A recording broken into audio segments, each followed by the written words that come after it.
Today I want to talk about headphones, about mixing and mastering with headphones in the studio. A lot of people like you and you are trying to get professional sounding mixes in their home studios where they have no proper professional acoustic treatment. And that is why headphones have become more and more important. More and more people work with headphones. Today I want to tell you what I think is important when mixing with headphones. I want to tell you my personal headphone story, and I want to give you my recommendations. Here we go. So first of all, until something like 6 or 7 years ago, I was not mixing on headphones at all. For two reasons. I had two problems with headphones. One was the frequency response of most dynamic headphones, and the other problem was what people call the soundstage. And I will tell you about that game-changing moment, seriously, a game-changing moment, something like 7 years ago, that made me start mixing on headphones as well. So the times have changed. More and more people create great sounding music in their home studios instead of a professional facility. More and more people mix with headphones. And I'm not only talking about demos, I'm talking about professional productions. Songs that hit the charts, songs that get airplay, songs that become hits. Great sounding stuff. Especially in the rock and metal world, the budgets have become smaller and smaller. And at the same time, it has never been more affordable to get your own professional studio at home. Basically, all you need is a laptop and an interface and some software, right? Plugins have replaced hardware, entire big racks of outboard, computers have replaced tape machines and have replaced mixing consoles. Still very sexy though. But there's one thing that has not changed. You still need a professional monitoring system. The physics haven't changed. So if you want your mixes to translate, and that means that they not only sound good in your room, but everywhere, you still need a linear sounding, professional sounding monitoring system. And that includes the studio monitors, the monitor stands, and of course the room. Especially in the low end, normal sized rooms are very, very far from being linear. So depending on where you sit, you might be in a standing wave or you might be in a null. And for example, you might have a 30 dB bump at 100 Hertz. So what you're gonna do is you will always fight it. You will always work against it with an equalizer or something else until it sounds good in your room. But as soon as you go anywhere else, it's gonna suck. It's gonna sound thin or boomy, whatever. So that has not changed. A bad sounding room is never gonna translate, no matter how good your speakers are, no matter what you do. And I hate to say it, but even with modern software like Sonarwork, it's still very, very expensive to create a professional and linear sounding room, especially in the low end. And this is where headphones come into play, because what they do is they take the room out of the equation. Very, very powerful. So can we save all the hassle and all the money by just buying a pair of headphones? Maybe. And at this point comes the mother of all questions. So what do you prefer, Kohle? Mixing on headphones or mixing on speakers? There's something that is better. And I gotta tell you that I still prefer to mix in a great sounding room on some speakers, but I also do mixing on headphones these days. The reason being that I have several great sounding control rooms with great sounding speakers. So I am in a position where I can afford to mix with speakers. Many of you are not. And now just let me get this very, very clear. Mixing on a great sounding pair of headphones is way better than mixing in a shitty sounding room. Any day, anytime, anywhere.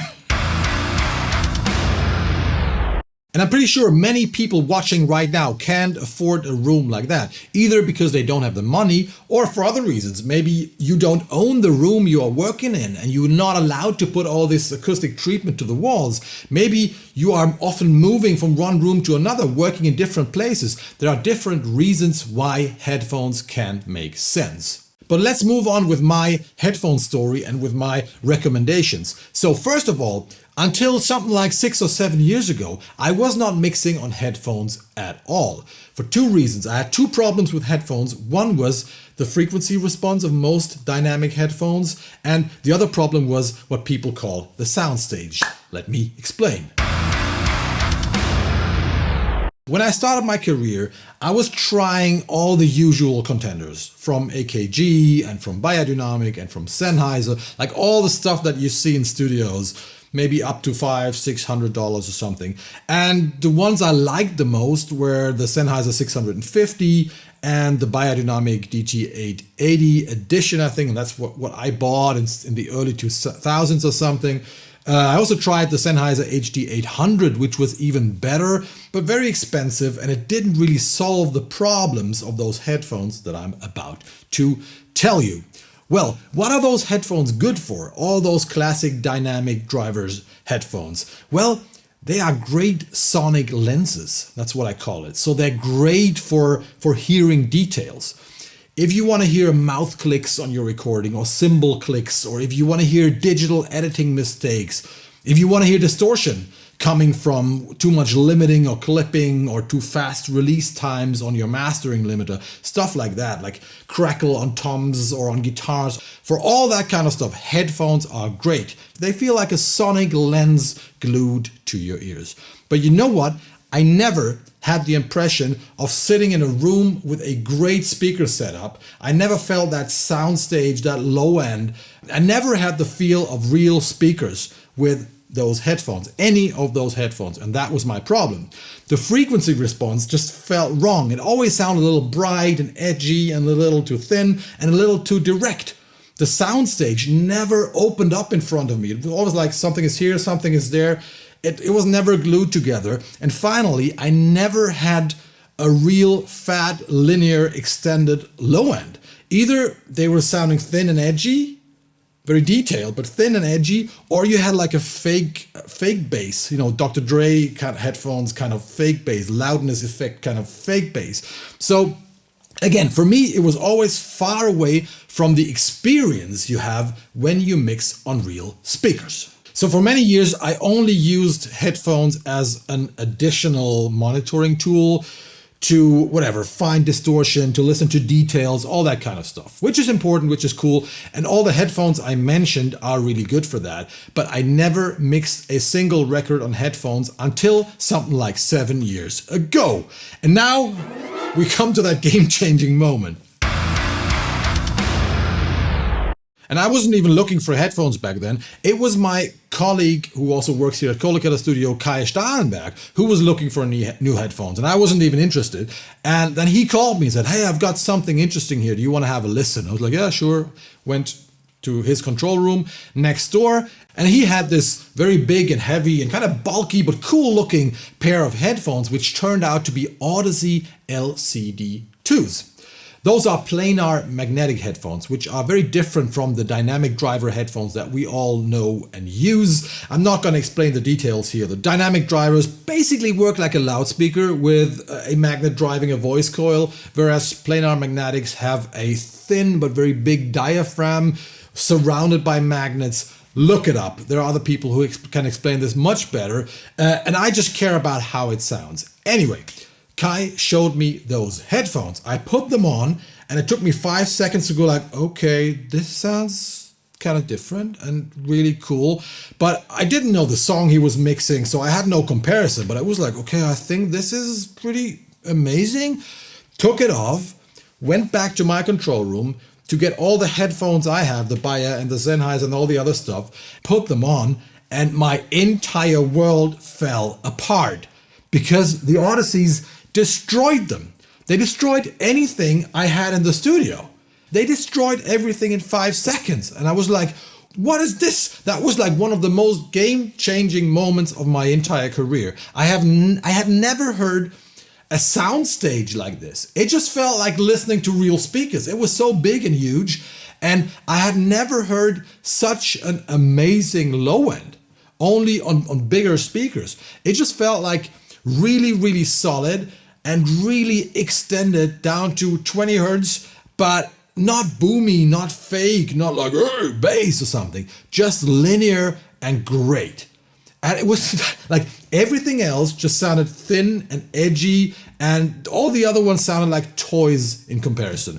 And it took me one day, and I wasn't rich, believe me, it took me one day to get, I think it's 1,200 euros together to buy a pair of Audeze LCD2s. Wait a minute. Here they are, pretty beat up. They have followed me around the planet a few times. My good old LCD2s that I bought, 7, 8 years ago or something. So let's talk about the Audeze LCD2. These days, it's a lot more affordable. I think they sell it for something like 800 or 900 now. I paid a lot more back then. And the great thing about the LCD2, and this is why I still recommend them, is both the low end, which is extended and very linear and just fantastic compared to most of the other headphones I have heard, and also the soundstage. Put them on, it just feels real, it just feels bigger. It doesn't feel like something's glued to your ears. If you combine that with a little crossfeed from your SPL headphone amp or from a plugin or something, I can mix on those headphones. I can mix on them. One problem that the LCD2 has for some people is the upper mid-range, because it has a tendency to sound a little too warm there. I think it was never intended to be a professional mixing pair of headphones. It's more for hi-fi use. By the way, it sounds mind-blowing if you watch big Hollywood movies or soundtracks with those headphones. Amazing. Anyway, it has a tendency, a little dip in the upper mid-range. But for me, I gotta say, it was never a big deal. Because like with your room and like with your studio monitors, you just gotta get used to that sound. I mean, people mix on NS10s, right? So what's linear about them? So for me, it was never a big deal. I just knew like, yeah, I gotta push the upper mids a little more, make it sound a little more edgy up there. Otherwise, it's gonna turn out a little too warm. And after 2 or 3 mixes, I wasn't really thinking about it anymore. I just got used to that character. So I can still recommend the LCD2, especially if you don't have the money to afford even more expensive headphones. Great low end, great soundstage. Get used to the upper mid thingy there, and you can mix on them. Okay, and yeah, but it can get even better. So let's move on. So at some point, when I was doing more and more work outside of my studio for my academy, KOHLE Audio Cult, by the way, check it out, link below if you want to learn something about mixing, mastering, and recording all kinds of heavy music. We got a lot of great courses from me and other mentors. Anyway, so I was, in the last few years, I was forced to work in different studios, and I was forced to work remotely with my laptop and stuff like that. So I moved on to check out 2 other models in the Audeze range, just to see if it can get even better. And what I checked out was, first of all, the LCD-X, which is, I think, the most popular Audeze model among studio people. And I checked out the MM500, which is the Manny Marroquin signature model, based on the LCD-X, but it sounds very different. Let me tell you, very different. So I checked out both of them last year, and for like 2 weeks or something, I listened to a lot of stuff, and I gotta say they were both an upgrade from my LCD2, but it took me personally a while to decide which one I preferred. So let me give you a little overview of how they sound. So first thing is they are smaller and they are more lightweight, which is important if you're traveling a lot, if you're using them on the road or something, because you gotta understand that all the other LCD-X and LCD2 Audeze models are quite bulky. They're big. Most planar magnetics are. They have an incredible mid-range. It felt like what people like about the NS10, that clarity in the mid-range. Yeah, those headphones have it. So a lot more detailed and transparent and clear in a way compared to the LCD2. So you don't have that mid-range problem that I explained earlier. And there's just a lot of information there. They also have a huge bass, even bigger, a lot bigger actually than the LCD2. I had to get used to it first, but it's a great low end. And they sound a little darker in the top. And overall, they just sound a little less hi-fi and a little less big. So they don't have that huge sound stage that I'm used to from the LCD2. That's a little smaller, and they just have a lot more mid-range with a lot more details. So they sound less impressive, but very detailed. So that was one thing. I was like, okay, am I gonna go for them or not? Interesting, and definitely better than the LCD2 for mixing. And then I checked out the LCDX, and the LCDX was a lot closer to what I was used to from the LCD2. They just sounded like a let's call it a more professional version of the LCD2. The low end was even better.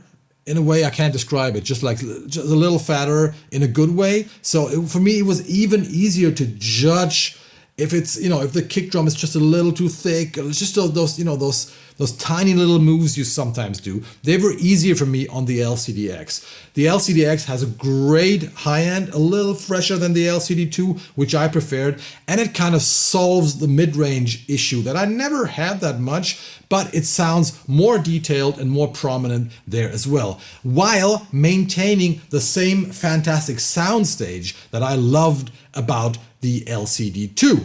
So I kept on going back and forth between the LCDX and the MM500. It took me a whole week and some sleepless nights. You know that, like checking out new monitors and headphones can be terrible. And as detailed as the MM500 are, they overall, the voicing sounded a little too NS10ish for me, a little too mid honky or something like that. Some people like that. I've never been an NS10 guy, so it sounded a little too much like this for me, whereas the LCDX sounded more hi-fi and sounded closer to what I was used to. And that's why I went for the LCDX, and I have not looked back. Let me show you. So this is the LCDX. I wish it was a little smaller and a little less heavy. That's the only thing. So since then, I have been traveling with this. So I do mixing on them. I even did mastering on them. I'm editing my videos with probably this video as well with these headphones, and they haven't let me down. Another great thing about Audeze headphones is that you don't need a fancy headphone preamp. I mean, I still have some fancy headphone preamps, but you can just drive them from your laptop. And this one is insanely loud, even louder than the LCD2. I forgot the impedance, 20 ohm or something? I don't remember. But it's incredibly loud. You just put it in anywhere, into your phone or into your laptop, and it's gonna drive these headphones. That is fantastic. With other headphones, you always need a good preamp. I can mix on my laptop with these here. By the way, I know there are some EQ presets from Sonarworks and others for these headphones. That always felt weird to me. I don't know, maybe I have to try it again, but I don't use any EQ with the LCDX, and it just translates great for me. And you know what? I got another pair of Audezes. This one here. This is what I use when I'm jogging, or when I'm listening to podcasts or something, like Bluetooth headphones. And even these ones, I wouldn't never use them for mixing, don't get me wrong. But even the damn Bluetooth gamer headphones from Audeze sound amazing. Mobius, do they still make them? I don't know. So this is my third pair of Audeze headphones. If you ever see me jogging, I'm probably wearing one of those. And I can just say, this is my totally honest opinion, that this company has blown my mind, and that was the most game-changing moment for me. Maybe together with the Kemper profiling amp, something like 10 years ago. I could not mix on headphones before there was Audeze in my life, and I'm serious about that. And that just has given me has given my professional life a lot of quality, because now I'm actually able to do some detail work, like real mixes outside of my studio. So check out some Audeze headphones. There are different models. Like I told you, the LCD2 is already cool. The X was my choice. And then there's the MM500. Try them all because they sound different. And what works for me might not work for you. But I'm pretty sure you will notice the difference to all those dynamic headphones you've used before. That's all for today. Please don't forget to subscribe to this channel. Let me know what you are using. If you are mixing on headphones, how you are mixing on headphones, and what you have tried, what you are using, what you are looking for. Please leave a comment. Let's have a nice discussion down there. Don't forget to subscribe to this channel. Thank you very much. I see you in hell, motherfuckers. Thanks for watching. Bye-bye.